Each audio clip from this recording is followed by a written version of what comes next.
للہ نحمدہ ونصلی علی رسولہ الکریم اما بعد اعوذ باللہ من الشیطان الرجیم بسم اللہ الرحمن الرحیم۔ اللہ تعالیٰ سے دعا ہے اللہ تعالیٰ صحیح طریقے سے بات کہنے کی، سننے کی، سمجھنے کی، پھر اس پہ ہم سب کو عمل کی توفیق عطا فرمائے۔ اگر تم عین جوانی کے دور میں ہو اور پابندی سے نماز پڑھتے ہو، اپنے نفس سے لڑ کر خود کو حرام سے بچا رہے ہو، تمہاری تنہائی پاک ہے، موبائل کا صرف اچھا استعمال کرتے ہو، نیک لوگوں کی صحبت میں رہنا پسند کرتے ہو، تو یقین جانو اللہ تعالیٰ کے بہت قریب ہو، کیونکہ جوانی میں گناہ اپنی طرف زیادہ کھینچتے ہیں اور تم ان گناہوں سے خود کو بچا رہے ہو۔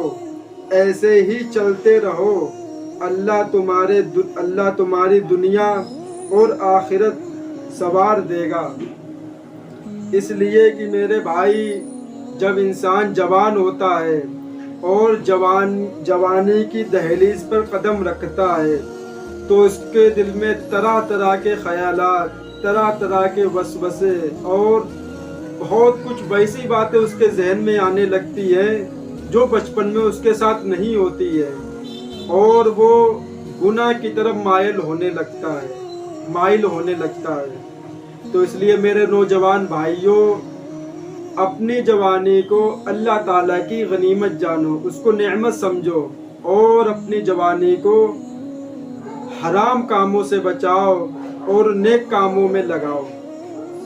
نیک لوگوں کی صحبت میں بیٹھو جس سے اللہ اور اس کی رسول صلی اللہ علیہ وسلم کی محبت دل میں پیدا ہو، اور لوگوں کو دین اسلام کی دعوت دو اور لوگوں کو دین اسلام کی طرف بلاؤ۔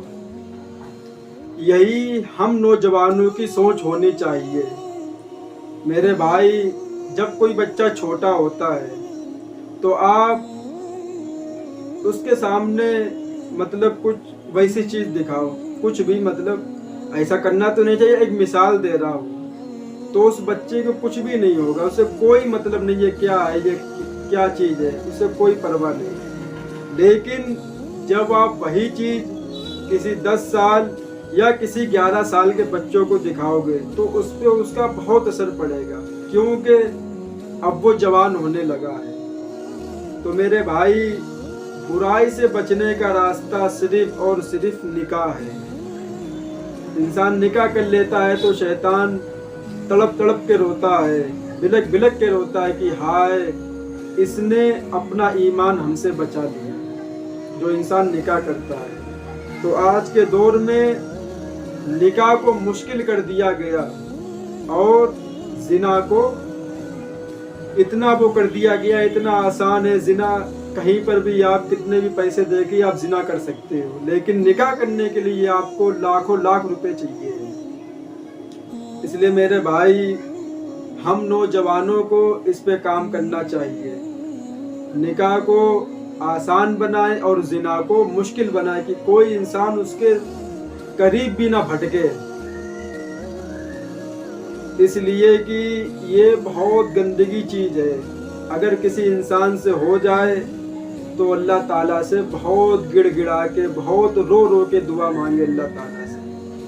میرے بھائی، یہ جو جوانی ہے، ہم کو صرف اور صرف اپنی جوانی کو نیک کاموں میں لگانا ہے، جو جائز کام ہے، اور اپنی جوانی کو حرام کاموں سے بچانا ہے، اور اگر گناہ ہو بھی جائے تو توبہ کرنا نہیں چھوڑنا ہے۔ اس لیے کہ اللہ تبارک و تعالیٰ کے نزدیک توبہ سے بڑھ کر کوئی محبوب عمل نہیں۔ اور جب انسان کوئی جوانی میں توبہ کرتا ہے، کوئی کسی کا اتنا انتظار نہیں کرتا ہے دنیا کے اندر جتنا انتظار اللہ تبارک و تعالیٰ اپنے بندے کی توبہ کا انتظار کرتا ہے۔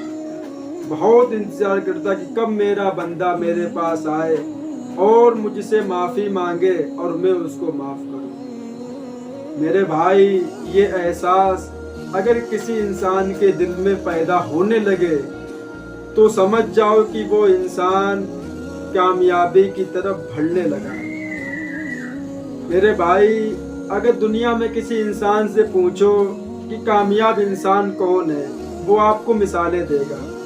جس کے پاس گاڑی ہے وہ کامیاب انسان ہے، جس کے پاس پیسے ہیں وہ کامیاب انسان ہے، جس کے پاس آئی فون ہے وہ کامیاب انسان ہے، جس کے پاس بنگلہ ہے وہ کامیاب انسان ہے، جس کے پاس دکان ہے وہ کامیاب انسان ہے، جس کے پاس کمپنی ہے وہ کامیاب انسان ہے۔ یہ مثال دے گا۔ لیکن جب ہم کسی مولوی یا کسی مذہبی اسکالر سے پوچھتے ہیں کہ کامیاب انسان کون ہے اور حدیث اور قرآن میں دیکھتے ہیں تو ہمیں کیا ملتا ہے؟ کامیاب کون ہے؟ جو 5 ٹائم کی نماز پڑھتا ہے، جو گناہ ہو جائے تو فوراً توبہ کر لیتا، وہ کامیاب اللہ تعالیٰ کی نظر میں ہے۔ جو راستے میں چلتا ہے تو اپنی نظروں کو جھکا کے چلتا ہے، کسی غیر محرم کے اوپر میری نظر نہ پڑ جائے، وہ کامیاب انسان ہے۔ گھر میں سب کے ساتھ اچھا سلوک کرتا ہے، ماں باپ کی خدمت کرتا ہے، ماں باپ کے پیر دباتا ہے، اللہ کی نظر میں وہ کامیاب انسان ہے۔ قرآن مجید کی تلاوت کرتا ہے، اللہ کی نظر میں وہ کامیاب انسان ہے۔ نبی پاک صلی اللہ علیہ وسلم کے طریقے پر چلتا ہے، صحابہ سے محبت کرتا ہے، وہ کامیاب انسان ہے۔ یہ کامیابی اصل میں ہے۔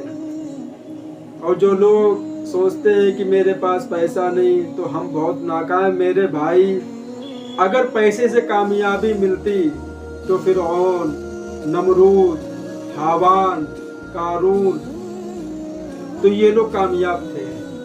اگر دولت یا حکومت سے کامیابی ملتی تو میرے بھائی، نمرود کامیاب تھا، شداد کامیاب تھا، فرعون کامیاب تھا، لیکن کوئی کامیاب نہیں۔ اصل جو کامیابی ہے وہ صرف اور صرف اللہ اور اس کے رسول کی ماننے میں ہے۔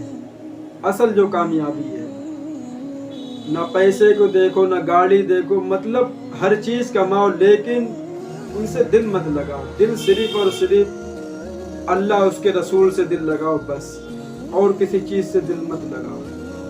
اللہ تعالی ہمیں ان سب باتوں پہ عمل کی توفیق عطا فرمائے۔ وآخر دعوانا والحمد للہ رب العالمین۔